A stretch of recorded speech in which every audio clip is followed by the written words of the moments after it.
But I really don't have any regrets. I really don't. I've lived exactly how I've wanted to. I've tried my hardest every single time. I didn't win the matches that maybe I should have always won, but I really gave it my all. So that for me is enough.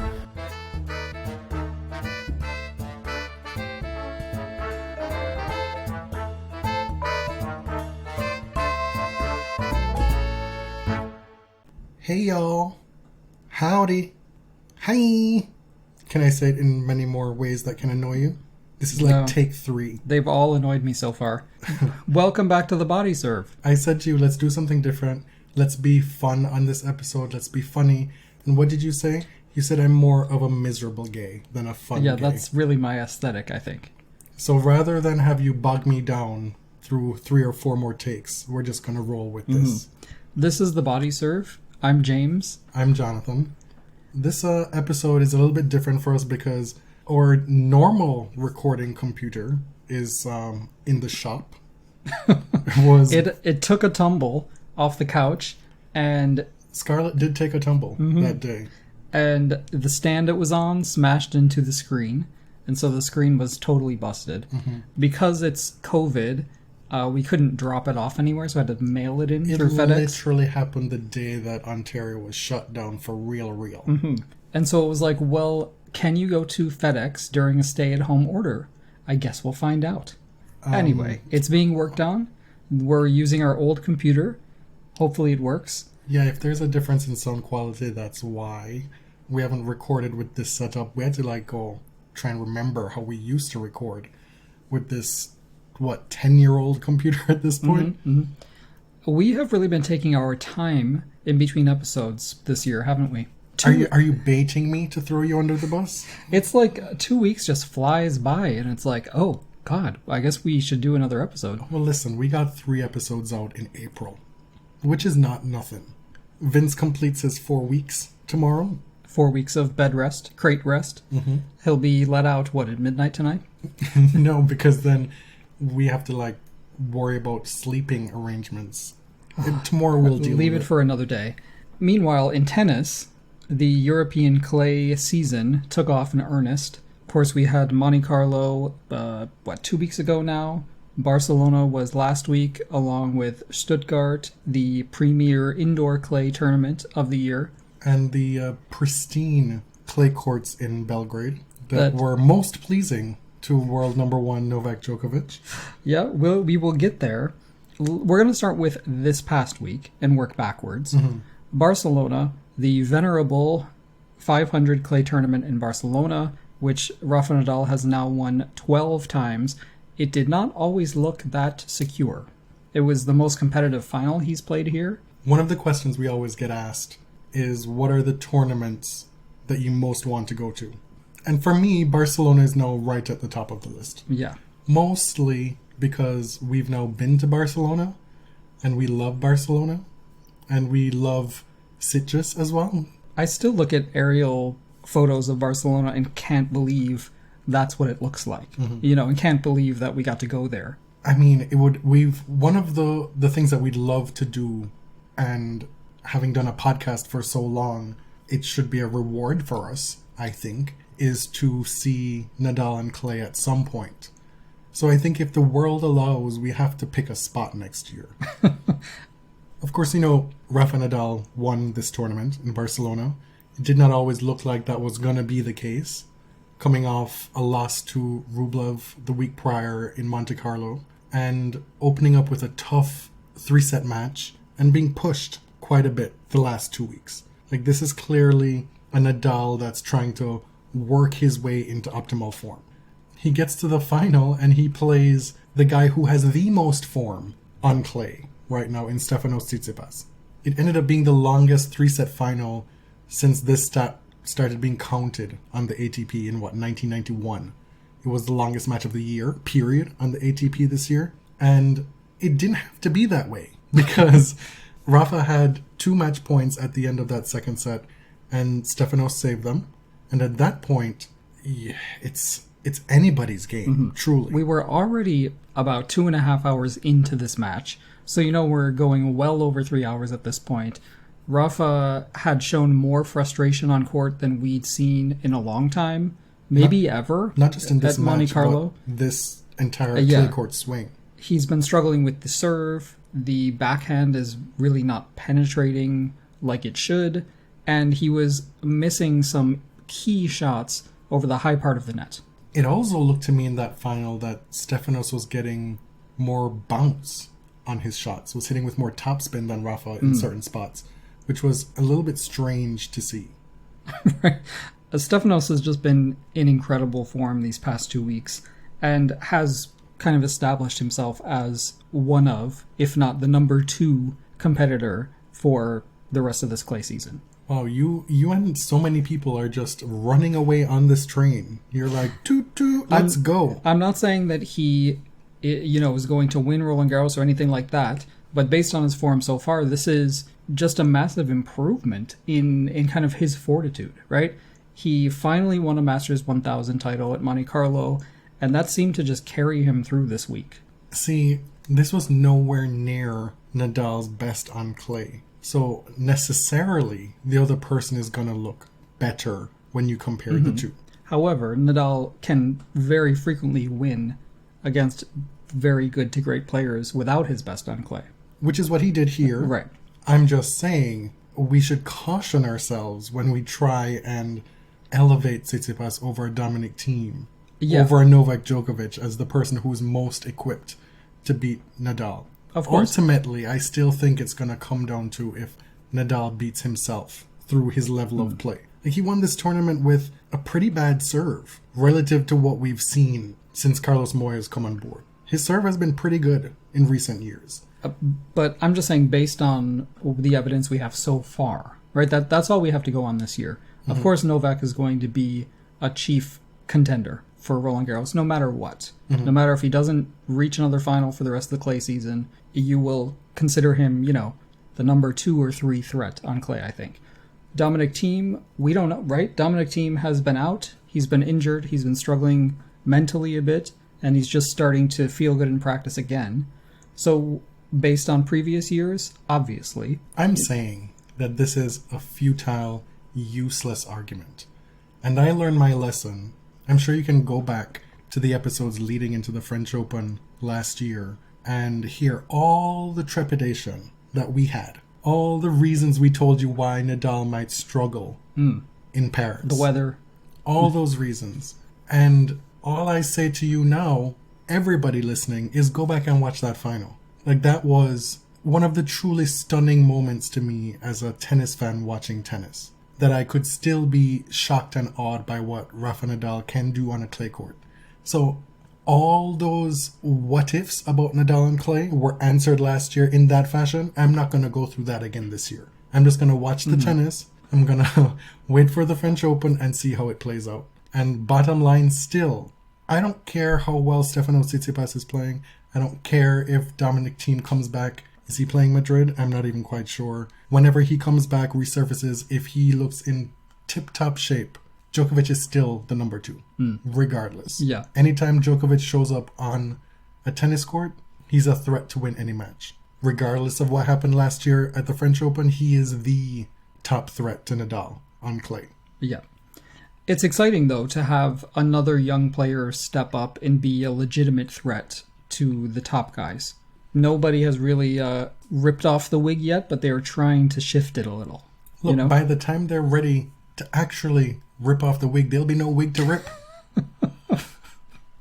That's literally and figuratively. Yeah. The hair will be gone, and these guys may retire before being truly bested by this next generation. We don't know. I think Stefanos, he has tamped down a little bit of the on-court chatter. Some of the rage has been reduced very notably in this final.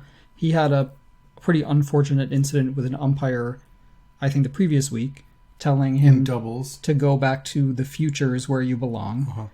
Arnaud Gabon. We talked about it at the start really of the not last cute. Episode. Look, okay, fine, he had one tournament where he kept his emotions in check. Right, but Like, the next bullshit is just around the corner. I'm just saying, is it a correlation between him, like, getting his head fully in the game and tuning out his father and other people he wants to scream at? Well, by that logic, he acted a fool last week in Monte Carlo and he won. So he toned it down and didn't win this week. You are right. Tsitsipas has leveled up. Yes, there's no two ways about it. We just need to caution ourselves with how we, apply those levels on the level meter. Mm-hmm. The only other thing really of note for me in Barcelona was Denis Shapovalov debuting his Karate Kid look. Yes, it's someone called it Cobra Kai. Mm-hmm. The blonde guy, I forgot his name. Yeah, I don't. We watched it, and I don't even remember his name. We've watched all... they're coming out with a 4th season this year. I don't know how they produced this show so fast.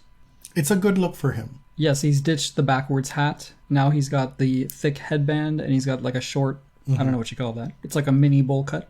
It's more adult looking for him, mm-hmm. which is kind of counterintuitive since it's giving like a Karate Kid aesthetic. Mm-hmm. But he looks more put together on court. However, his behavior on court is still not put together. Nor is his game, for that matter. No. He was easily bested by Felix Auger-Aliassime in their 5th matchup already. The two of them playing together has not delivered. No. Where do you want to go next on the tennis calendar that we're looking back on? Are we stopping in Belgrade or are we stopping in Stuttgart? Okay, let's go to Belgrade. Mm-hmm. So we had a series of very, very long 3-set matches this weekend. The day before the Barcelona final, we had Djokovic and Karatsev play 3.5 hours in the semifinal in Belgrade.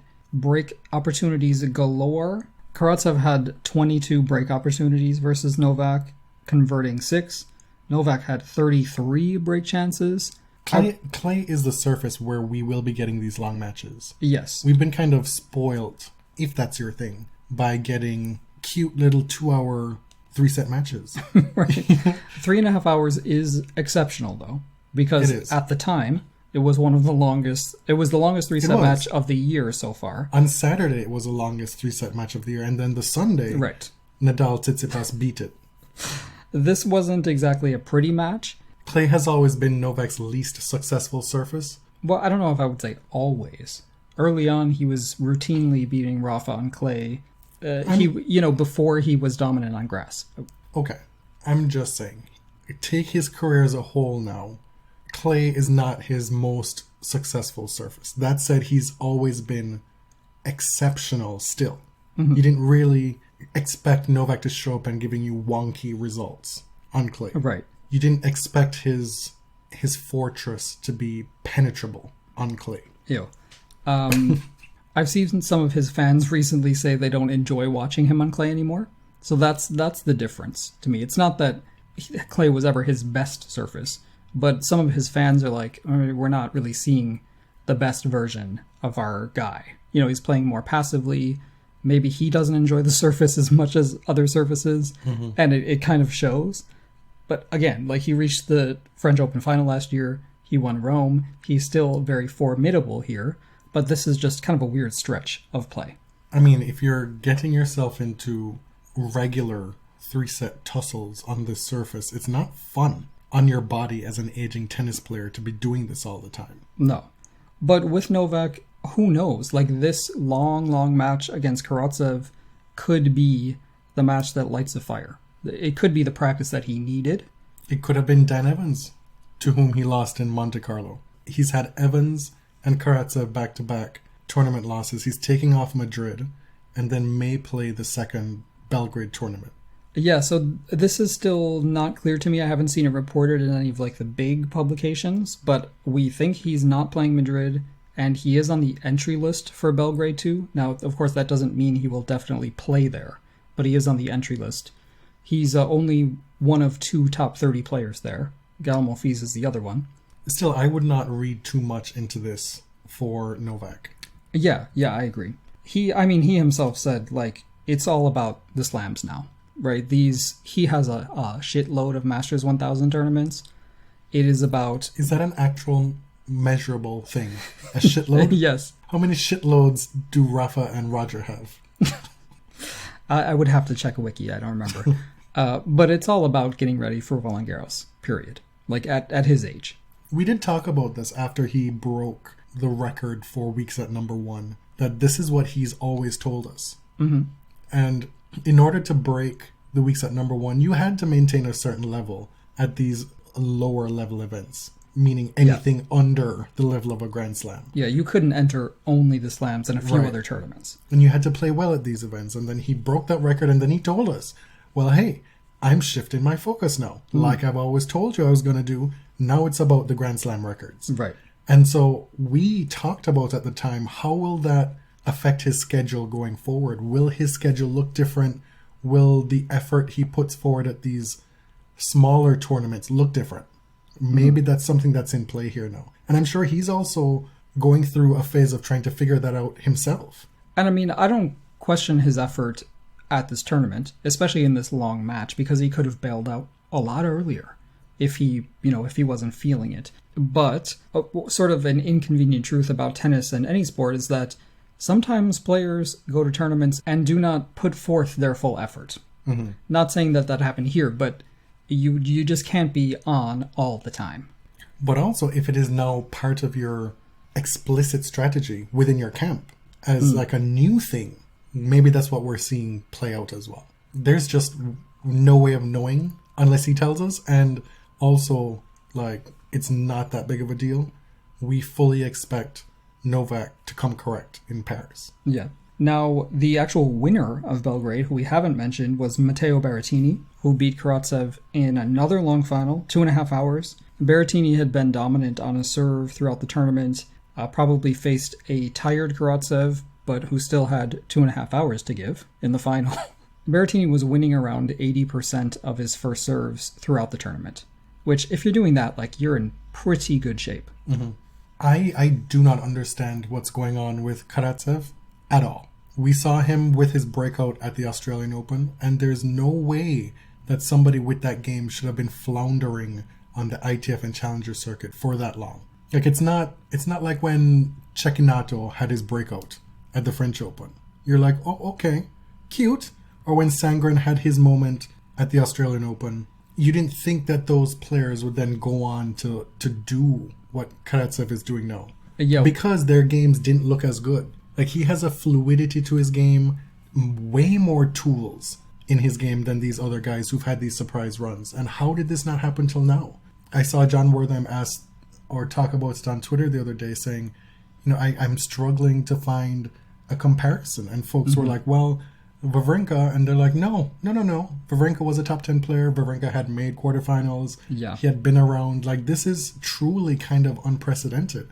I saw somebody mention maybe Pat Rafter, who was mostly a doubles guy specialist before he became a top flight singles player in the late 90s. It's bizarre to me. And I look forward to folks doing more deep dives on where he came from and how he got to where he is. Like you said, at the end of the tournament, Berrettini was the one holding the trophy. We've talked previously how the pause in the rankings, the freeze in the rankings, benefited Berrettini more than a lot of the other players, because for a long stretch there, he was not having good results. And he's found his footing again in 2021, and this will go a long way to propping him up inside the top 10. Yeah, this is his first title since Stuttgart in 2019, which is on grass. He's been holding on to those points for a long time. Is it weird that two players were playing on courts named after them this week? I'll answer yes, it is weird. So we've known about Pista Rafael Nadal in Barcelona for a long time. Novak's family owns the Serbia Open. His brother, George, is now the tournament director. Previously it was his uncle, and he is playing at the Novak Tennis Center. It's weird. Weird in that it hasn't happened typically in tennis history, a history that is long, but we've also never really had stars of the stature of a Nadal and Djokovic playing this well this late into their careers to be in this situation. Mm-hmm. It is very typical of tennis's conflicts of interest. Barcelona, at least it's not a tournament that anyone in the Nadal family owns, but the Serbia Open is owned by the Djokovic family. Of course, it's a conflict of interest to play at a tournament that your family owns and operates. Of course, like, there's no fandom involved here. That's quite obvious. It's just weird, the sport that we enjoy. The naming of the courts is less weird to me than the conflicts of interest. Like, those things actually have material ramifications on the game. Are we heading over to Germany now? Yes. So Stuttgart is an indoor clay tournament. It gets incredibly difficult fields, and it is, despite being one of the biggest run-ups to Roland Garros, a very different condition, obviously, because it's indoors. Karolina Pliskova has won there before. You'd be hard-pressed to think of her as, even in her best of years, a favorite for Roland Garros. But like, a former semi-finalist, I believe. Sure, but typically, you don't look to the winner of Stuttgart, save for Maria Sharapova, as somebody who's going to go on to win the French Open. But maybe I'm full of shit. Maybe. A premier title nonetheless. Mm-hmm. This year, we had number 1 Ash Barty add to her haul this year, beating Sabalenka in the final. Ash now has 10 straight wins over top 10 players, which is a lot better than most active players, active number 1s.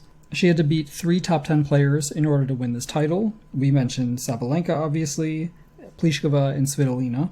Here's the thing with the WTA right now. I don't think the best 10 players are nowhere near occupants of the top 10. Fair. And that's not a knock on those women, and it's not a knock on the tour. It's just a fact that the depth in the women's game just becomes increasingly laughable. I looked at the Madrid draw today, we'll get to that, and it's absurd. Yeah, it's ridiculous. And you think of who is outside the top 10, Swiatek, Muguruza, Sakari, the list goes on, all of these players who are playing top 10 ball, basically. Most times, the winners on the tour come from outside the top 10. And the thing is, it's a two-edged sword here, right? Because folks then, when somebody ranked outside the top 10 wins a tournament, and they were like, wow, they had such a tough run. And then folks are like, well, they didn't beat anybody in the top 10. Mm-hmm. Oh, look at the average rank of their opponent, which is a very misleading stat. And then look at me now saying, in a way that can be used to diminish Ash Barty's achievement, that maybe that streak of beating 10 top 10 players in a row isn't as great an achievement as when somebody might have done that in 2001, 2002. You know, did you get what I'm saying? Yeah. There's a way to sort of shape the stats to reflect the point you'd like to get across. That being said, this is still an achievement for Ash Barty. She's winning on all surfaces. She took the majority of the pandemic off to stay in Australia. We happen to think that was a great decision for her. We loved it. And in that time, she got a lot of flack. But now that she has left Australia and she's back, she's played more tournaments than the number 2 player, Naomi Osaka. So Ash really didn't play at all last year after the break, but she's more than making up for it this year. She has a pretty full schedule. She won't be back in Australia probably till like October or November. So it seems like if she has to be out of the country and take all these risks to play, she's going to try to make it worth it as much as possible. She seems like super extra motivated. You can't argue with the results at this point. Like, if you are a Barty hater, you just have to sit there and eat your food in silence, because week after week now, like, her worst result now, it's like, oh, Ash lost in the quarterfinals. Tragic. You know? Her base level is still pretty high. Not only did she win singles in Stuttgart, but she won doubles, partnering Jen Brady. We've talked ad nauseum about Aryna Sabalenka and the nature of her game, the bombast of her game, and how it might restrict her from becoming truly elite without some added variation. But it's not stopping her from making it deep on a week-to-week basis at all. Yeah, it looked really formidable this week, all the way through the first set against Ash. I mean, she lost the first set in her final 3 matches here and came back to win. Aryna was kind of felled by this adductor injury that was clearly bothering her through the second and third sets in this final. So it was hard to make a real conclusion from this final. In Istanbul, Sorana Cirstea won her first WTA title since 2008. That's a pretty long time in between titles. Yeah, she's been around a long time. She beat Elisa Mertens in the final. She got a wild card to Madrid. Now, she is dating... Let's save it for when we get to the Madrid section. Let's save it. Fine. Let's save it. Okay, so last week, we talked about Monte Carlo a little bit. Tsitsipas winning his first Masters was obviously the headline of that week, alongside Nadal's loss to measles mumps Rublev. Oh my god. Did you make that up? Yeah. Oh, that's pretty good, actually. Well, I'm sure somebody else said it too. Rublev, because of his not entirely shocking response to questions about the vaccine. Mm-hmm. I am completely off the Rublev train. It has derailed. It is still careening into the forests, and I have no desire to alert the authorities to go locate it.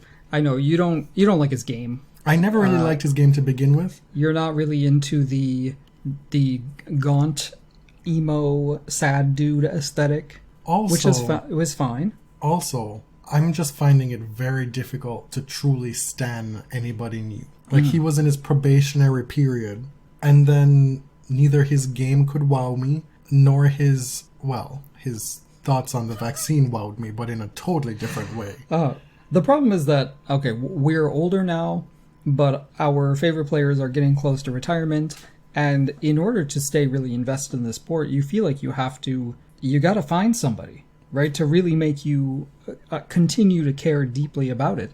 To then be able to come to record a podcast about it. Right. That's part of it too. It's getting harder to stan, and I think we just know so much more about players now. That's the difference, right? Mm-hmm. It's, we live in an era where people share a lot, but also we feel entitled to criticize basically anything people say in public, even though some years down the road they may disavow those things. This is heightened to the 10th degree because we're in a pandemic. Yes. And we are still in lockdown in Canada right now, in Ontario, while the United States is like recovering at a rate of knots right now. We're still mired in the deep of it, as is a lot of the world, right? We've talked about this, but like this long into the pandemic, I just don't have the patience or the bandwidth to grant that grace to anybody. Yeah. So anyway, Rafa lost to Rublev in a 3-set match that, I mean, in my eyes, wasn't particularly great. I mean, Rublev was great, but Rafa was not. Like, it wasn't a exceedingly pretty match to watch, but it was a job well done.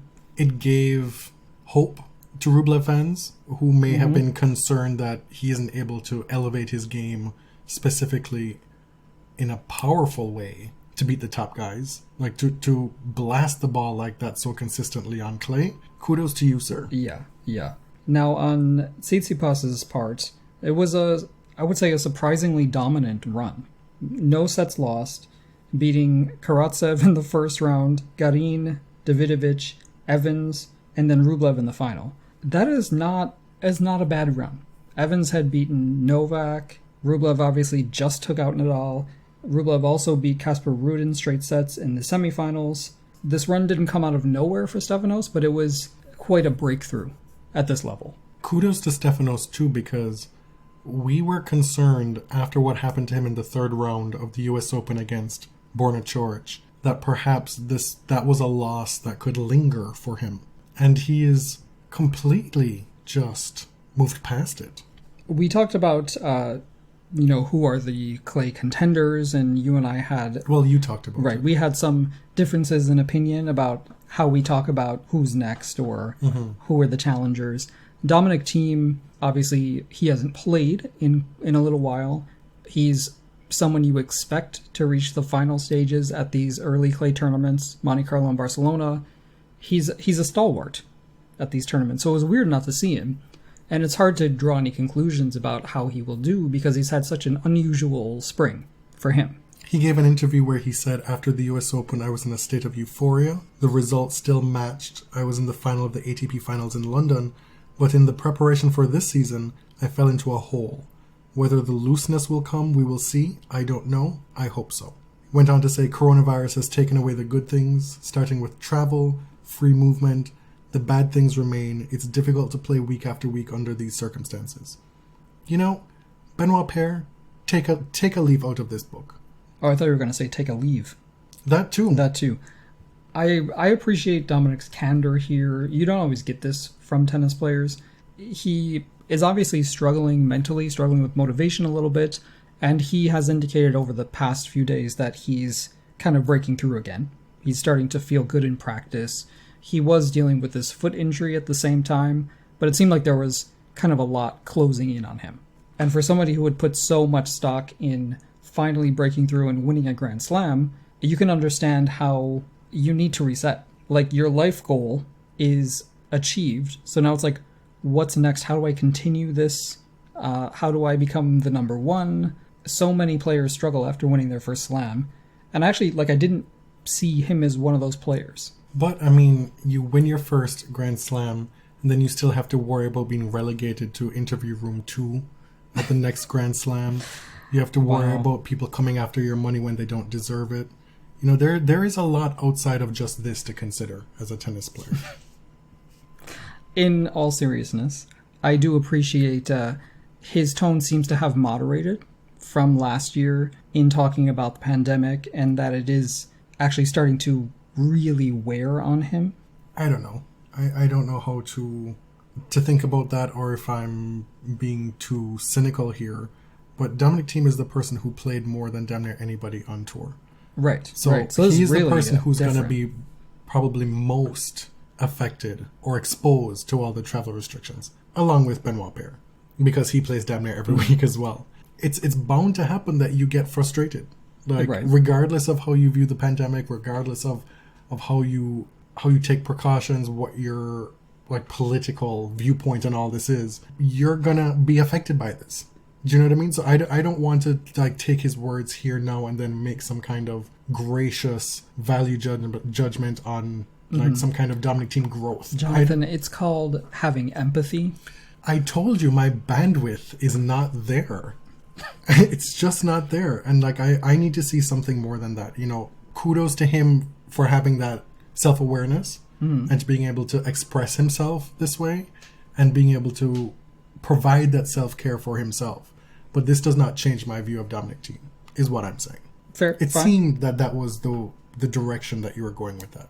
I wasn't saying you had to change your opinion. I'm just asking you to have empathy for other human beings, even famous ones. Yes, easy for me to sit here and say this, but if I were in their positions, I'd be staying at home and counting my millions too. And like just lounging by the pool. You know, like it doesn't feel to me that it's a great hardship to not be on tour right now. Okay. So that same week, Charleston had a second tournament. Volvo Car Open was first. Then they had Charleston 2, which is like MUSC Health Open or something like that. Yep. Astra Sharma won her first career title, beating Ons Jabeur. Shockingly, at this point, even though Jabeur's come up has really only been the last year and a half, she was in search of her first career WTA title as well. We saw the Bogota champ Osorio Serrano reach the semifinals.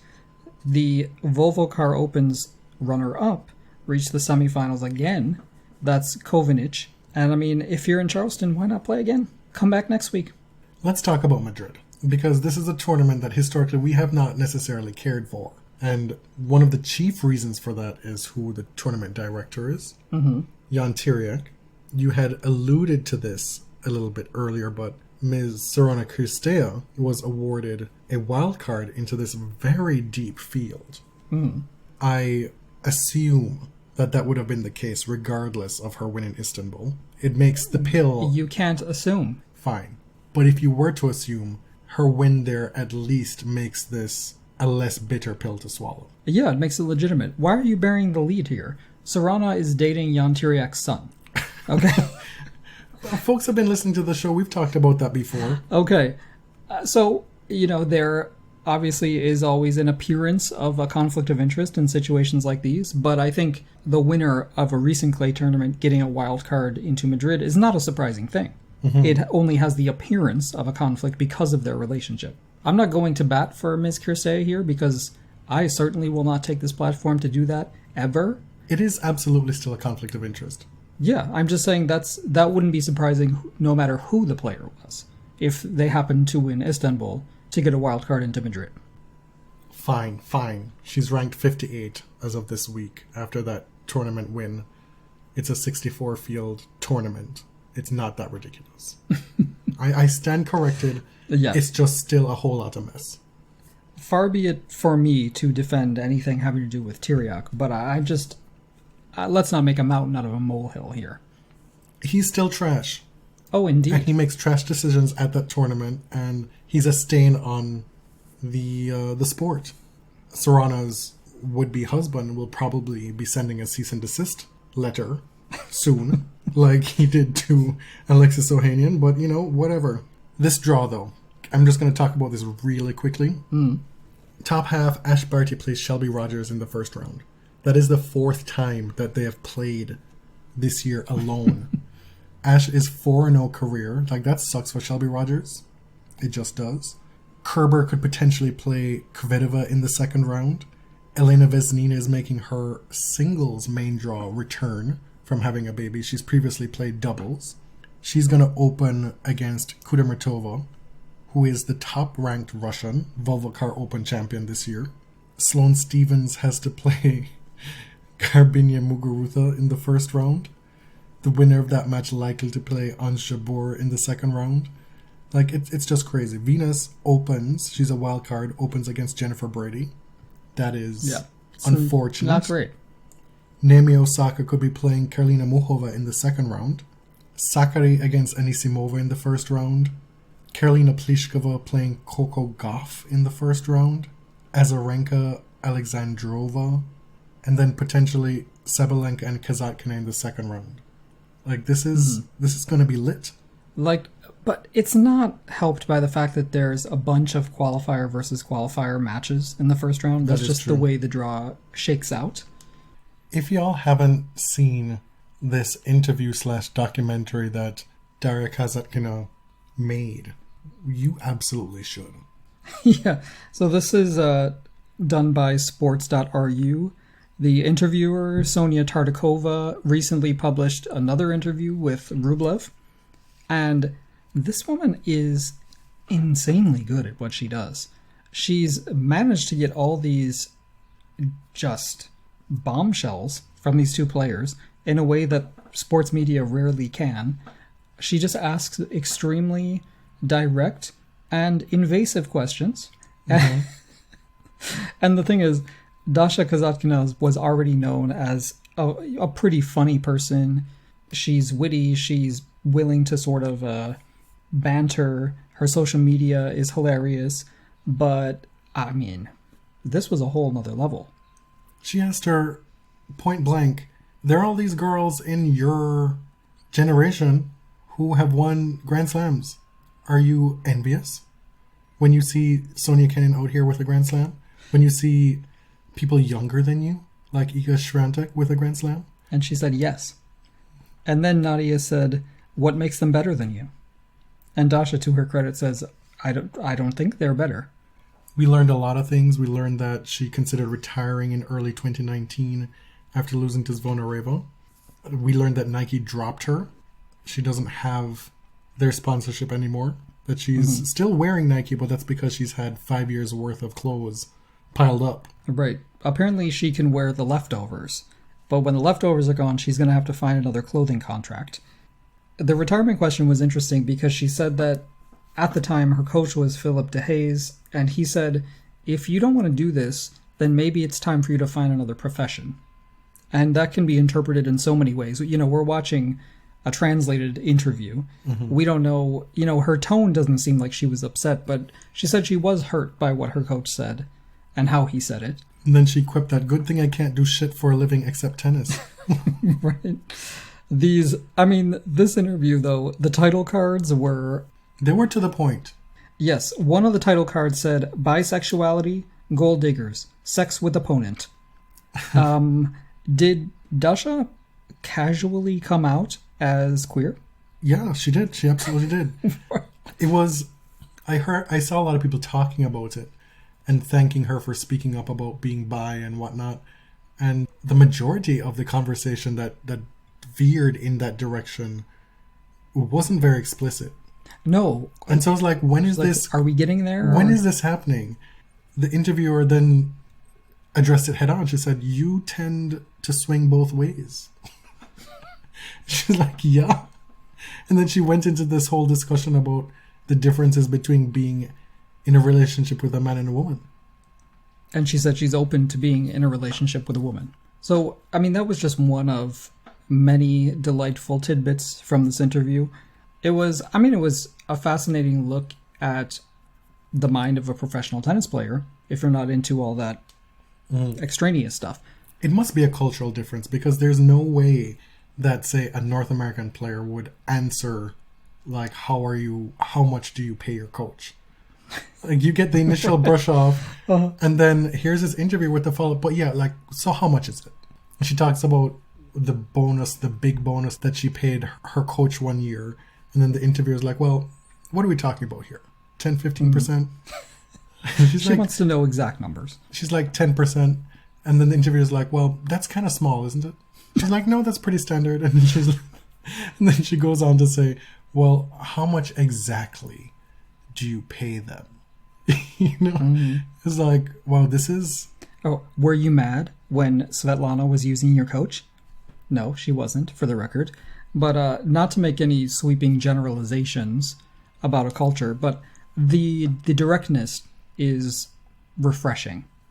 Coming from a media environment like we have in North American sports, where it's, a player in front of a group of reporters and you get these kind of rote answers.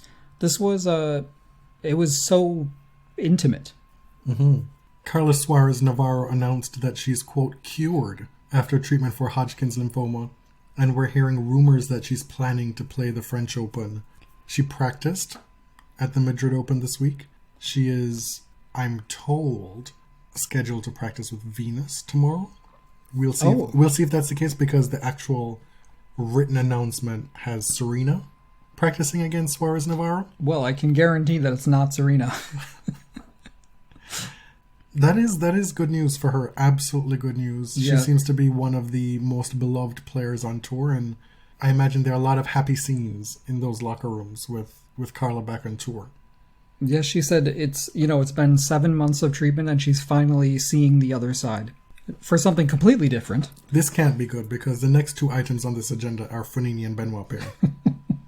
You might remember that Fognini was defaulted in Barcelona this past week for allegedly insulting a line judge. We didn't hear it, right? We didn't really see it or hear the incident, so there's no way for us to know what was or was not said. But he was defaulted from the match and the tournament.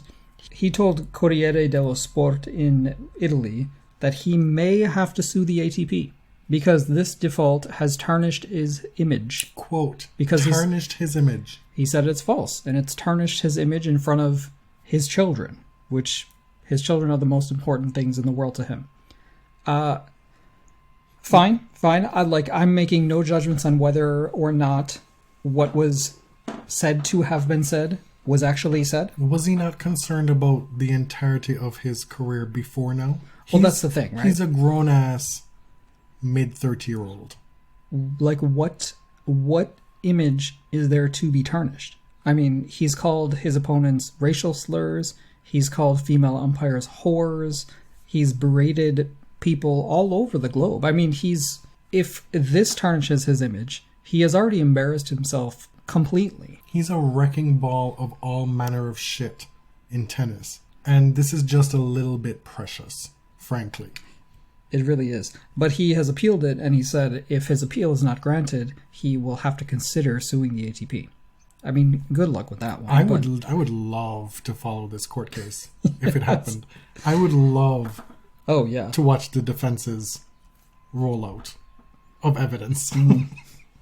Benoit Paire has finally faced some consequence for his months-long tirade on the ATP Tour. The French Federation of Tennis has banned him from representing France at the Olympics. We found out that he had already received a warning from the Federation's Ethics Committee for his behavior against Cerundolo. He apologized, but the stuff kept happening, right? He spat again on court. He's spitting in pretty much every match. Right. The straw that broke the camel's back here was his match against Jordan Thompson. The comments that he made after the match made the French Federation Executive Committee say, you know what? Clearly your apology was not sincere. This stuff keeps happening. You have been ruled out for selection for the Olympic team for, quote, inappropriate, unsportsmanlike, and repetitive behaviors. This is not coming from the Whoa. ATP. This is not coming from the ITF. This is coming from the French Federation. Which you would think would be the most disinclined to act. If it were one of their top players, it would be a much more difficult decision. But does this make the ATP think twice about not having instituted any penalties? Absolutely does not. They don't give a shit about anything. They don't care about anything. As far as I'm concerned, this is a get out of jail free card for the French Federation. They have so many players from which to select for this Olympic team. Mm-hmm. And given Benoit's elevated ranking, where he frankly should not be because of this rankings freeze, it's now, well, wow, we can get to send somebody who could actually do some damage at this tournament. Because Benoit wasn't doing shit. Right. Would not be doing anything. And this gives them also a little bit of maybe unearned moral high ground. Of course. It certainly earned more than the ATP, but... It's low-hanging fruit. I'm honestly just surprised anything happened, because this has been going on so long. It seems that he's been baiting, basically daring any organization to censure him in any way. And it has finally happened. The Court of Arbitration for Sport has denied a second application from Diana Yastremska to appeal her provisional doping suspension. Yeah. So she remains ineligible to compete while this process plays out. Right. She's still under this provisional suspension. The ITF now has to rule on how long the suspension will be, basically sentencing. And she will also, I believe, be able to appeal that if she doesn't like that.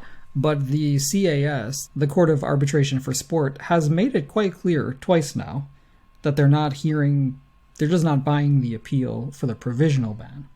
Now, their decision could be different when a real suspension is instituted. We shall see.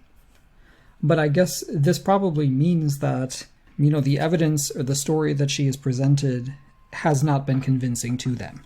This is clearly not what she hoped for.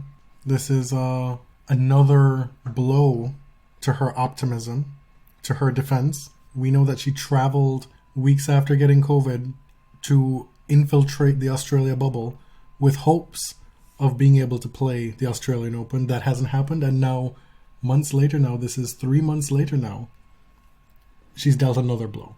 You don't have to sound so happy about it. I'm not happy. I'm just saying, from the start, this all felt very optimistic on her part. Yes. And, who is going to advocate for you if you don't advocate for yourself? But in the case of... you have to, clearly, as we've seen, you have to come up with a compelling, dare I say, exciting story to overturn a doping suspension. In the case of straight white men, there are no shortage of people willing to advocate for you. So, Yes. Serena Williams is currently in France. Is she there already? She's there. Video was released today of her practicing on a red clay court in France. She will play Rome. We learned also from Zina Garrison when she posted on Instagram that Zina was part of a 6-week training block with Serena, and Mackie Shilstone was also pictured there. The Army is going to live off this for several weeks. It's super exciting that Zina and Serena are together. We're all speculating why, what did they talk about? What did Serena feel that Zina could give her in this moment? Was it her wisdom? Did she need a friend with her while she was in this training block? It's cool to think about as a fan of both women.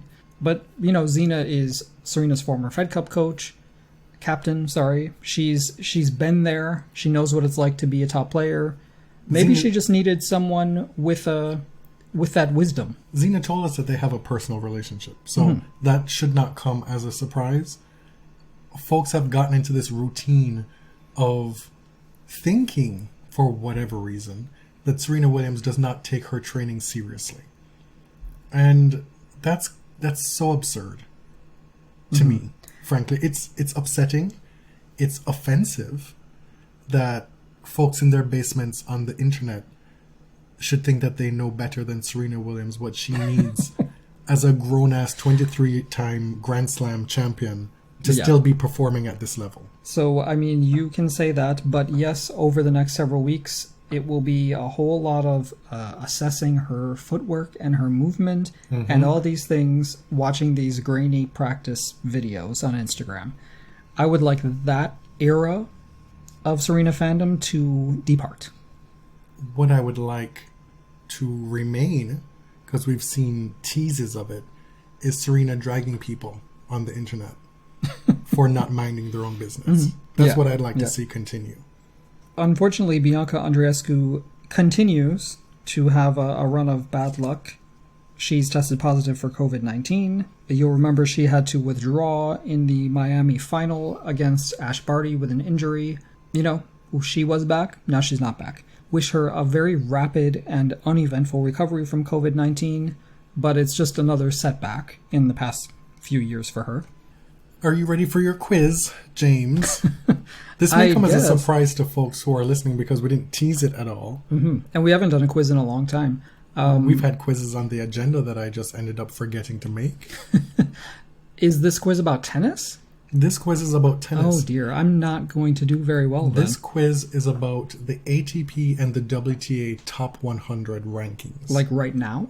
Currently, Oh, as Lord. of this week, dated April 26th. Okay, let's go. Let's embarrass myself. On the ATP Tour, which country currently has the most players in the top 100?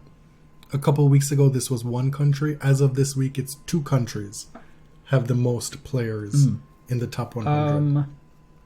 France. That's one, correct? And Spain. Wow, look at you go. Really? Both countries have 11 players in the top 100. Wow. We also have a further two countries that have 10 players each in the top 100. So these four countries have 42 players in the ATP top 100, which is a lot. That's Yes. pretty top heavy. Can you tell us what those other two countries are that have 10 That have players 10? each in the top 100? I don't know if this is a stupid response. Is the US one of them? Yes. Oh, okay. So it hasn't fallen that much. Well, There's just no, like, great players. we'll get to that later on. And I want to say Argentina. No, Argentina has 5. Okay. all right. Italy has 10. Oh, of course. Yep. So in the top 100 of the ATP, the breakdown currently is France and Spain have 11 players, Italy and the US have 10, then Australia, Argentina, and Serbia all have 5. And this isn't an official question, but can you tell me the two countries that have 4? Did you say Russia yet? No. Russia. Yes. And I should have really listened more closely when you were counting those down. I will say, Canada. Yeah. Yeah, You've yeah. gotten all of you're doing Vasek, so well. Milos, Felix, and Dennis. You're doing so well, sweetie. Wow. Now this is where it's all going to derail for you. The last two questions on the ATP top 100. How many Italians can you name in the top 100, of which there are 10? And how many Americans can you name in the top 100, of which there are 10? Okay, so Italians, Berrettini, Yes. Musetti. Yes. I don't have to do it in order, right? No, because you did number 1 just now, and then Yeah. you jumped all the way to number 7. Fognini, Correct. Sinner. Correct. Okay, now it gets a lot more difficult. Seppi, Correct. He's the 9th highest ranked Italian. Gianluca Mager, Yes. Number 8. So you've got 6 so far. Lorenzo Sonego, Correct. 7. I've mentioned one of these players already on this episode. oh really? While I was talking about Karatsev. Cecchinato, Correct. He will fall out of the top 100 next week. But as of now, he is the 10th highest ranked Okay. Italian. and So you've got two more left. I think I'm spent. Do you want to know what the other two are? Yeah. Stefano Travaglia Uh-huh. and Salvatore Caruso. Oh. See, I think those were the hardest. The two I didn't mention. So you got 8. That's pretty good. And now you need to name the murderer's row of American male mediocrity. Josh Hawley. Jim Jordan. Madison Hawthorne? Ted Cruz. He plays wheelchair tennis. It's Cawthorn. Oh, Cawthorn. And don't ask him about going to Hitler's house. It's not a question he likes. John Isner. Yes. Sam Querrey. Correct. Steve Johnson. Correct. Francis TFO. Exempt from that. Yes. He's really the only one that we know for sure. The only one. Yes. Sebastian Corda. Yes. How many are there? 10. You've named 5. Oh, God. Yeah, that dude, Brooks B. Swanson.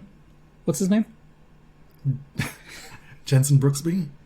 Yes. No. He's not in the top 100. No. Is that his name? I think so. No, he's not in the top 100. I feel like that's a golf name. It's some kind of name. Just don't give me any clues yet. Let me keep Okay. going.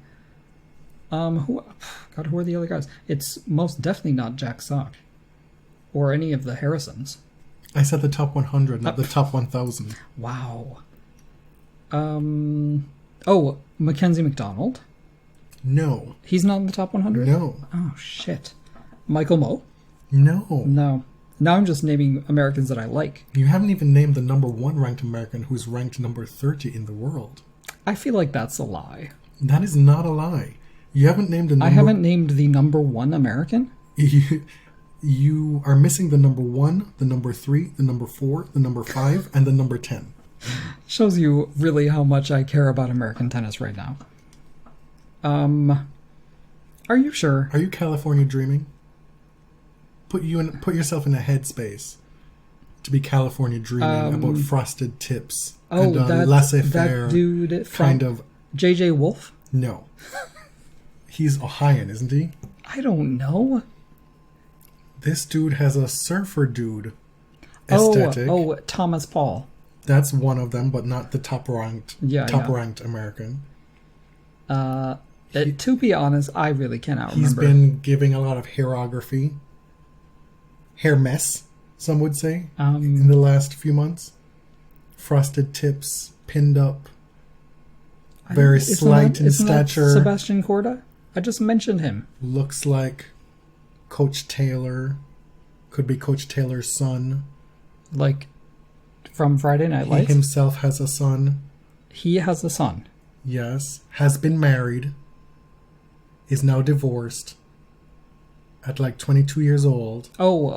Taylor Swift. The number 1 ranked American, yes. Taylor Swift. These, honestly, like, they have no occupancy in my head. Like, I will not remember them 5 minutes from now. Can you see the forest for the trees? The tallest tree. Oh, of course. That guy from Below Deck Sailing Yacht. The tall guy. Yeah, the tall guy. Has a first name that could be a girl's name or a boy's name. I know him. A first name who was also a woman on Below Deck. Okay, honestly, like, the lockdown was really fucking with my brain, so I know him.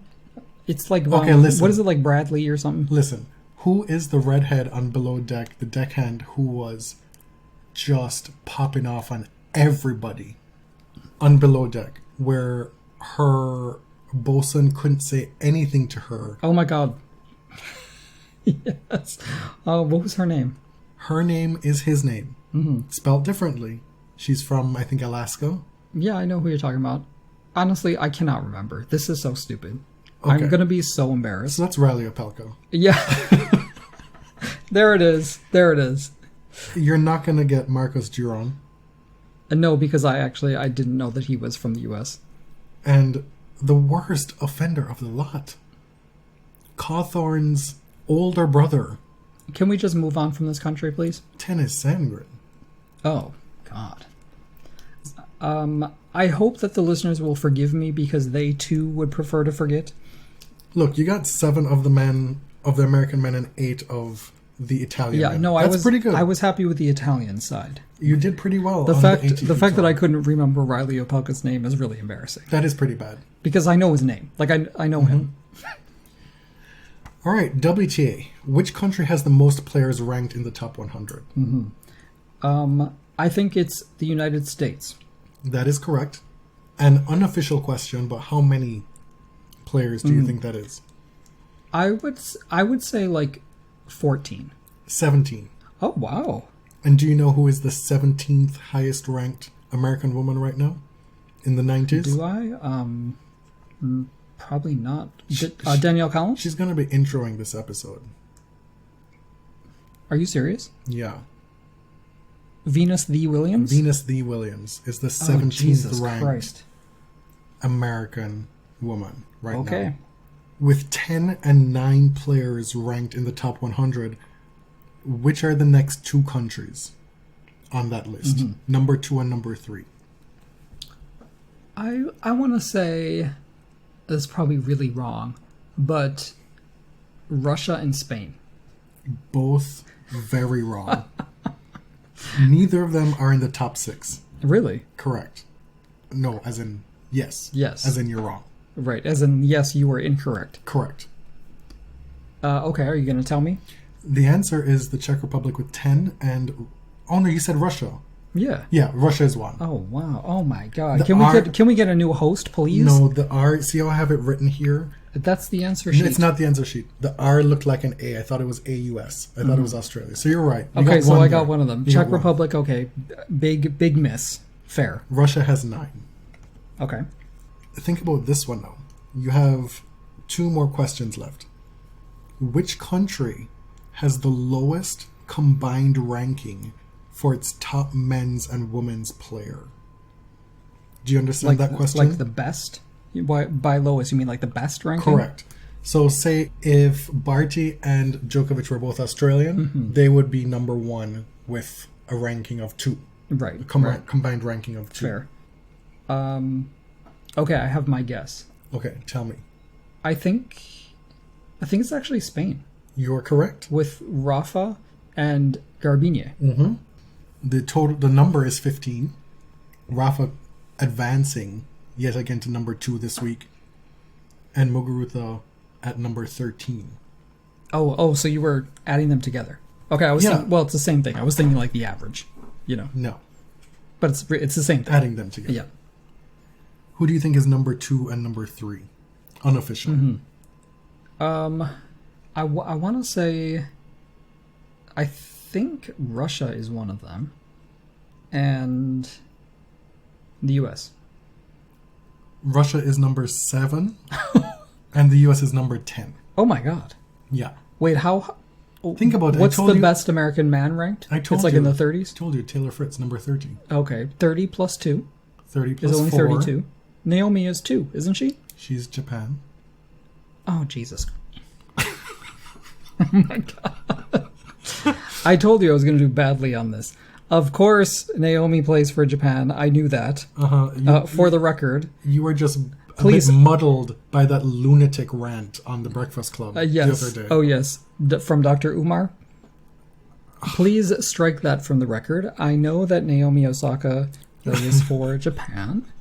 I just had a momentary lapse. So the US is number 10 with 34, 4 for Kenan, and 30 for Fritz. Right. So the Wait. Let me try again. Are there any top Czech men that I can think of? Czech is No. not on this top 10 list. No, it's not. It's not. Let me think about the other countries.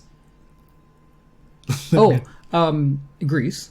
Greece is number 4. Tsitsipas plus Sakari. Correct. Their total is 24. That's pretty good. Tsitsipas being 5 and Sakari 19, I believe. So you're telling me that there are countries better than that? Correct. There are 2 countries better than a combined ranking of 24. Australia? No. Australia is number 5. Barty being number 1. Mm-hmm. And then she brings along Diminar, who's 25. Mm-hmm. Okay. Canada? Yes, number 3 is Canada. Oh, That's not fair because Bianca has played like twice in the past 2 years, but Right, she's but still. you know that she's still I top know. 10. She's Fine. number 6. Who is the man that she's carrying with her? The top-ranked Canadian. Right now Yes, at number 14. is Milos, Dennis. Felix, Dennis, I said Dennis. Vasek. So the number 2 ranked team is Mr. and Miss Switzerland. I feel like that's a trick question because I haven't seen Mr. Switzerland since like the last decade. No, Mr. Switzerland played this year. It's a ranking freeze, bro. Brew. Brew. The other one's Belgium. Who are the 2 from Belgium? I don't know. Mertens is Belgian, right? Mm-hmm. And David Goffin. Correct. I was David. surprised that David is still number 13. That tournament win did him good. Yeah. Germany. Yeah, Germany is Kerber Yes. und I can't recall any German men, to be honest. Well, it's for the best. Oh, the Rat. It's for the best, yeah. So the only ones that you haven't hit on, the only one is Poland. I was gonna, like, I knew Poland was up there, but I knew they weren't the top. Poland is number 9. Yeah. So who is it? Wait, are you... Yeah. Oh, that's obviously... Obviously. Świątek. As And- you pause to think about it. Who is It's the man? Świątek and Obviously. Hubert. It's Hubert. Okay. I would know. I was thinking about the main character of Lolita, Humbert. Oh my god. Did you enjoy that little thing? I think that was pretty fun. This game? I think folks will enjoy that. There's one more question for you. Yeah, I think people who hate me will really enjoy it because it's embarrassing. How many American women in the top 100 can you name? That's the last one. Oh, okay. Sonia. Of which there's 17. There's the 17 Sonias. Sonia Kennan. Sloane Stevens. Yes. Madison Keys. Yes. Danielle Collins. Yes. Venus and Serena Williams. Absolutely. Shelby Rogers. That is correct. Jennifer Brady. Not Naomi Osaka. There's Corey Goff. Yeah. You've got 9. There's 9 so far. I wonder, I don't know if is Lauren Davis still in the top 100? Yes. Is That's 10. Christina McHale? That's 11. Christina McHale is ranked higher than Venus Williams right now. Oh dear. That is dire. Oh Lord. Dolad? No. Okay. You got 6 That more. was a long shot. A Whitney Osigwe? No. There's only one person on this list that you wouldn't necessarily get. Yeah. It's just hard to like conjure them up out of your head, you know? I'm good at visual stuff. Like if I knew where they were from, I could like see them on a map, you know? Interracial marriage. Are you wanting some clues? What the hell? You want some Like she clues? is part of one or she's the product of one? Part of one. Okay. She married into... Oh, of course. Allison Risk Armitage. Yes. Should I just be giving you clues for Yeah, because honestly, I'm spent at this point. This person does not want you talking about her money bin at home.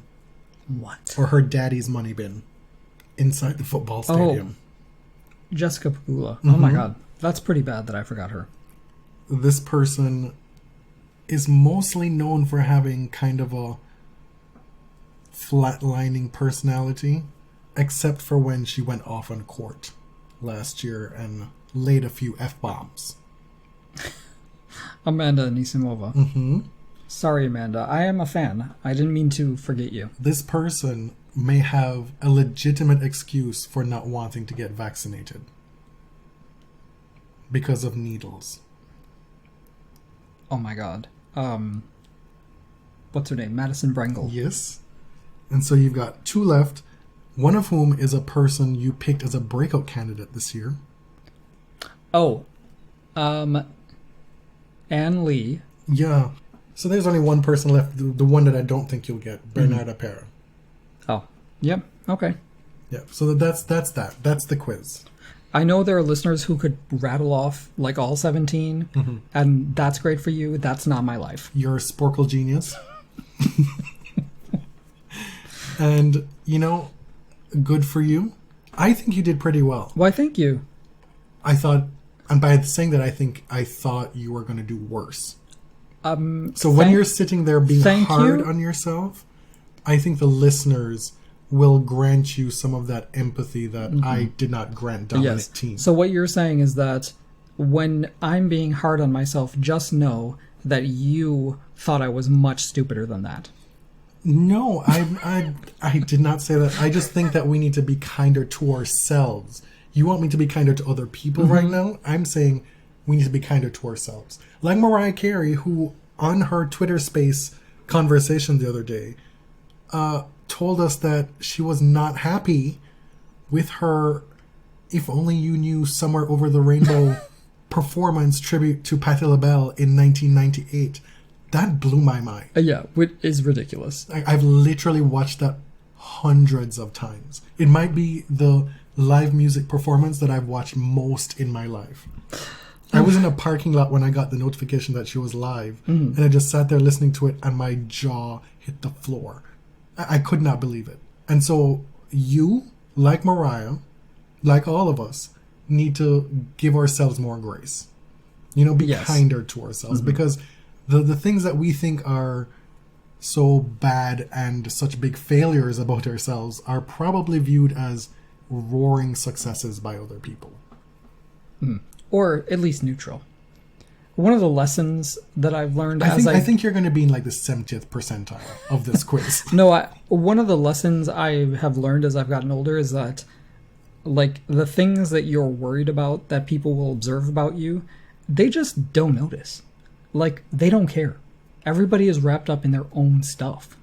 Anything specific you want to? No, like, you're, like, oh, I'm afraid to go outside because I gained weight over the quarantine, or I'm afraid to speak up in a meeting because I'll sound stupid. Like, most people are so immersed in their own heads that they don't notice those things about you. Most people can't tell the difference between THEIR and THERE. So, like, speaking up in a meeting, have at it. Frankly. Like, it is one of the things that has most blown my mind about your country. My country? Your country. The grammatical, just... Not the storming of the Capitol. That didn't blow your mind. It was really the spelling errors that got you. The spelling errors. Like, I come to expect that stuff from American people. Some American people. Yeah. But like, that stuff is wild. Like, it's like simple concepts, man. Again, I think you're extending enough empathy to yourself now, so just push that outward. Anyway, thank you for listening to episode 226. Something like that. I don't know when we'll be back. We're taking our time this year. But by ear. I would like to do... We would have done another Twitch had we had our proper equipment over the last 2 weeks. Yeah, maybe a Twitter Spaces thing where we don't actually have to be on camera. That's very appealing to me. I was going to suggest that we did a Twitter Space thing as a lead-in to this recording, or maybe like have it live while we recorded a bit of it. But I didn't think I could get you to swing for those fences. No, I don't think so. Maybe next time. Today, yeah. Thanks, everyone. Keep your head up. We're, I want to say we're almost through it, but I'm not confident that we are. But, these are tough times for us here in Canada and for a lot of places in the world, and we just got to do our best. Thank you to those folks who left us reviews on the internets. Since our last episode, we saw them. We appreciate them. We appreciate y'all. And if you enjoy the show and would like to leave us a review as well, please do. My name is Jonathan. You can find me on Twitter at tennis_John. And I'm James at ElliotJMR. 2 L's, 2 T's. No K's.